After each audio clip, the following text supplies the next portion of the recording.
Big game between TCU and Oklahoma State. We talked about it earlier on SportsCenter. Cowboys favored by 13.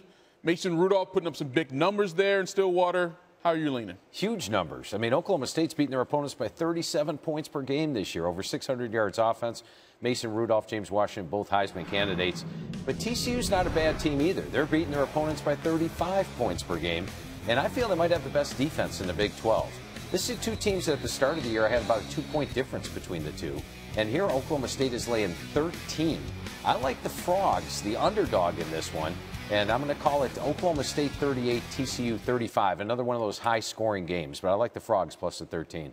Okay, let's get right to Oregon. Back in the top 25, favored by 14.5 in Sun Devil Stadium. How do you see this one playing? This is another game where I think there's a little bit of spread inflation. I like Arizona State plus the points in this one to keep it closer than expected. Now, I'll say this about Oregon. I had my number 3 most improved team in the country coming in. Yeah. I had number 13 on my surprise team list. I like the Ducks. But Arizona State has weapons. They've got Manny Wilkins at quarterback, who's at 68% with a 7-0 ratio. DeMario Richard, Kalen Ballage are outstanding running back. They've got the athletes that can stand toe-to-toe with Oregon. So I think they make a game of this.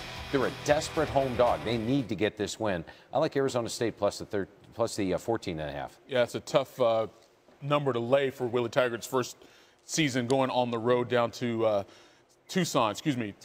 Thank you very much. All right, upsets. Now, there's a game that I'm thinking about.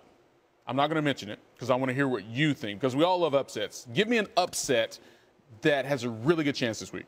I'm going to go with Florida Atlantic plus the points over Buffalo. Lane Kiffin brought in a bunch of transfers over the summer, so he's got the athletes there at Florida Atlantic. And after they lost to Navy in the opener, they gave Wisconsin a good game. Only lost by 17, but playing well. Now, Buffalo's doing well this year. They've beaten the spread in all 3 of their games. But Florida Atlantic's a bigger team. They're a faster team.